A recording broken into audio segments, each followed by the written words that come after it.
നമ്മുടെ നാട്ടിലെ സ്ത്രീകൾക്ക് ഏറ്റവും കൂടുതൽ അട്രാക്ഷൻ തോന്നുന്നത് ഒരു മസിലുള്ള വ്യക്തിയോടാണോ അതോ സാധാരണ ലുക്കിംഗ് ആയിട്ടുള്ള വ്യക്തിയോടാണോ? ചുരുക്കത്തിൽ പറഞ്ഞാൽ ഗേൾസിന് ഏറ്റവും കൂടുതൽ അട്രാക്ഷൻ തോന്നുന്നത് ഒരു മസ്കുലർ ആയിട്ടുള്ള ബോയിയോട് തന്നെയാണ്. ഇതിൻ്റെ പ്രൂഫ് നിങ്ങൾക്ക് തന്നെ കാണാൻ പറ്റും. നിങ്ങളൊന്ന് പുറത്തേക്ക് ഇറങ്ങിയാൽ തന്നെ കാണാൻ പറ്റും.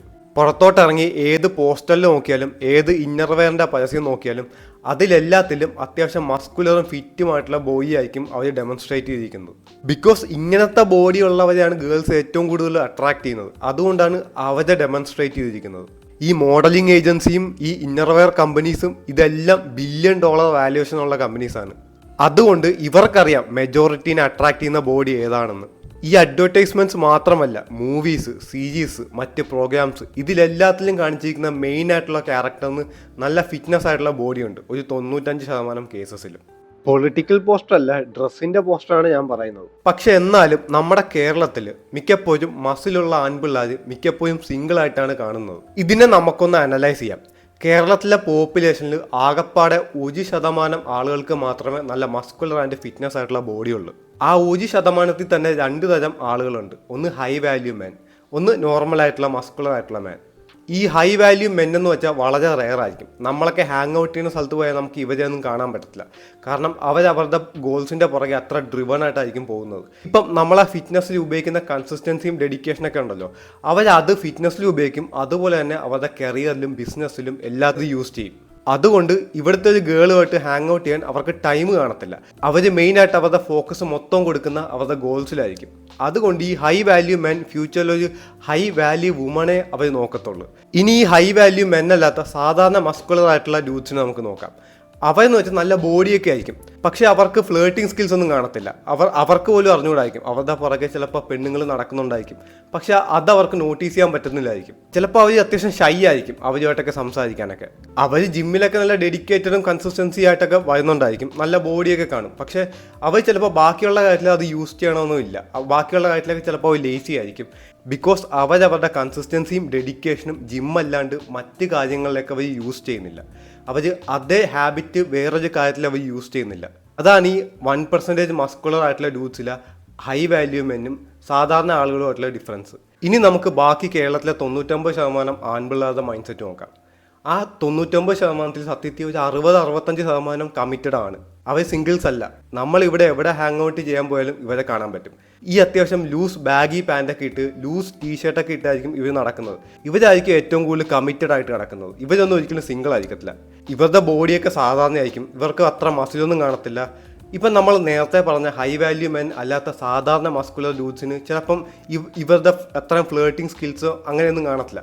ഇവർ പറയുന്നത് വെച്ചാൽ കേരളത്തിലെ പിള്ളേർക്ക് എന്തിനാടാ മസിൽസ് എന്നാണ് ഇവർ പറയുന്നത്. അതുകൊണ്ട് ഇവർക്ക് ഈ മസിലുള്ളവരെക്കാളും കൂടുതൽ ഫ്ലേട്ടിങ് സ്കിൽസും സംസാരിക്കാനുള്ള കഴിവും പിന്നെ ഷോ ഓഫും പിന്നെ ഫാഷൻ സെൻസും ഇതൊക്കെ ഉള്ളതുകൊണ്ട് അവർക്ക് ഒരു പെണ്ണിനെ എങ്ങനെ അട്രാക്ട് ചെയ്യാൻ പറ്റുമെന്ന് അവർക്ക് അറിയാൻ പറ്റും. ഈ മസിലുള്ളവരും ചിലപ്പോൾ അത്ര ഫ്ലേട്ടിങ് സ്കിൽസും അങ്ങനെ കാണത്തില്ല. അവൻ ഭയങ്കര ഷൈ ആയിരിക്കും. എവിടെയെങ്കിലും വേറെ ഫ്രണ്ട്സൊക്കെ ആയിട്ട് മാറി മൂലക്ക് ഇരിക്കുമായിരിക്കും ചെയ്യുന്നത്. പിന്നെ എക്സെപ്ഷണൽ കേസസ് ഉണ്ട്.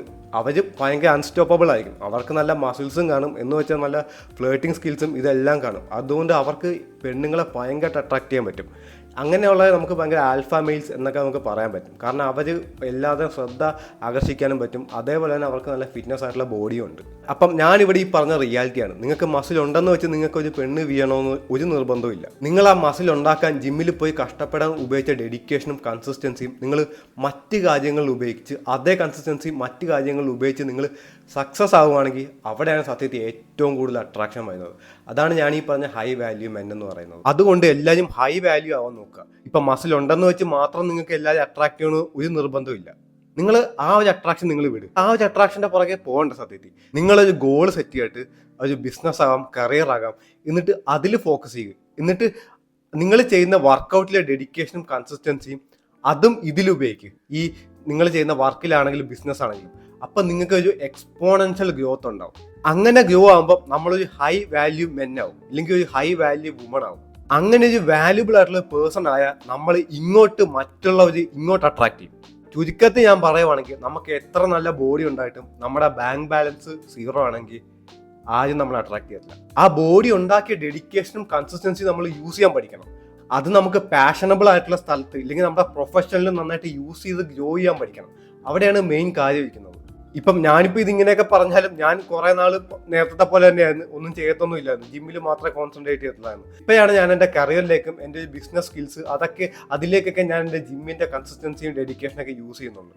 ഇനി ഒരു ചോദ്യം ചോദിക്കാം. ഒരു പെണ്ണിൻ്റെ അടുത്ത് അത്യാവശ്യം കുടവേറൊക്കെ ഉള്ള ഒരു അൺഅട്രാക്റ്റീവ് ആയിട്ടുള്ള ഒരു പേഴ്സൺ, അയാളുടെ നെറ്റ്വർക്ക് എന്ന് പറയുന്നത് മില്യൺസ് ആണ്. ഇനി വേറൊരാൾ അത്യാവശ്യം നല്ല 6 പാക്ക് ആയിട്ടുള്ള ബോഡി, നല്ല ഫിറ്റും നല്ല ഹെൽത്തി ആയിട്ടുള്ള ആൾ, അയാളുടെ നെറ്റ്വർക്ക് 0 ആണ്. ഈ പെണ്ണ് ആരെ ചൂസ് ചെയ്യും? നിങ്ങൾക്ക് വേണമെങ്കിൽ പറയാം സ്നേഹമാണ് വലുത്, സ്നേഹത്തിന്റെ പുറകെ പോകത്തുള്ളൂ, അതുകൊണ്ട് ചിലപ്പോൾ ആ പെണ്ണ് ചിലപ്പോൾ 6 പാക്ക് ഉള്ള ദരിദ്രനെ ചൂസ് ചെയ്യും എന്നൊക്കെ നമുക്ക് വിചാരിക്കാം. പക്ഷെ റിയാലിറ്റി അങ്ങനെയല്ല വർക്ക് ചെയ്യുന്നത്. ഇപ്പം എന്നെ എന്ത് വേണമെങ്കിൽ പറയാം, പക്ഷെ റിയാലിറ്റി വർക്ക് ചെയ്യുന്ന വെച്ചാൽ പക്ഷെ ആ പെണ്ണ് ചൂസ് ചെയ്യുന്നത് ആ അൺഹെൽത്തിയും വെൽത്തിയുമായിട്ടുള്ള ആളെ ആയിരിക്കും. കാരണം അയാൾ റിച്ച് ആയിരിക്കും. ഞാൻ ആ പെണ്ണുങ്ങൾ മോശമാണ് അങ്ങനെയല്ല ഞാൻ പറയുന്നത്. ഇത് ഓപ്പോസിറ്റും സംഭവിക്കാം. അത്യാവശ്യം ഫാറ്റി ആയിട്ടുള്ളതും നല്ല റിച്ചും ആയിട്ടുള്ള ഒരു പെണ്ണ്, പക്ഷെ ഇപ്പുറത്ത് കാണാൻ നല്ല സുന്ദരി, നല്ല ഹെൽത്തി ആയിട്ടുള്ള ഒരു പെണ്ണ്, പക്ഷെ ആ പെണ്ണ് പുവറാണ്. ഇവർ രണ്ടുപേരും ഒരു നോർമൽ പേഴ്സണ് ഇവർ രണ്ടിലും ഒരാളെ ചൂസ് ചെയ്യാൻ ചോയ്സ് കിട്ടിയാൽ അയാൾ ആരെ ചൂസ് ചെയ്യും? ചിലപ്പം റിയാലിറ്റി നോക്കിയാൽ ഒരു 90% ചൂസ് ചെയ്യുന്നത് ഫാറ്റിയും വെൽത്തിയും ആയിട്ടുള്ള പെണ്ണിൻ്റെ ആയിരിക്കും ചൂസ് ചെയ്യുന്നത്. പക്ഷെ ഇതിന്റെ കൂട്ടത്തിൽ മൂന്നാമത്തെ ചോയ്സും കൂടി വന്നാൽ അത്യാവശ്യം നല്ല ബോഡി ഉണ്ട്, പുവർ മാനെ പോലെ അല്ലെങ്കിൽ പുവർ വുമനെ പോലെ നല്ലൊരു ബോഡി ഉണ്ട്, അതുപോലെ തന്നെ നല്ല വെൽത്തിയുമാണ്, നല്ല റിച്ചുമാണ്. ഇങ്ങനെ ഒരാളുണ്ടെങ്കിൽ എല്ലാവരും പോകുന്ന അയാളുടെ പിന്നാലെ ആയിരിക്കും, അല്ലെങ്കിൽ ആ പെണ്ണിന്റെ പിന്നാലെ ആയിരിക്കും. അപ്പം അതാണ് റിയാലിറ്റി. അപ്പം അതുകൊണ്ട് എല്ലാവരും ഒരു ഹൈ വാല്യൂ മാൻ അല്ലെങ്കിൽ ഹൈ വാല്യൂ വുമൺ ആണെന്ന് നോക്കുക.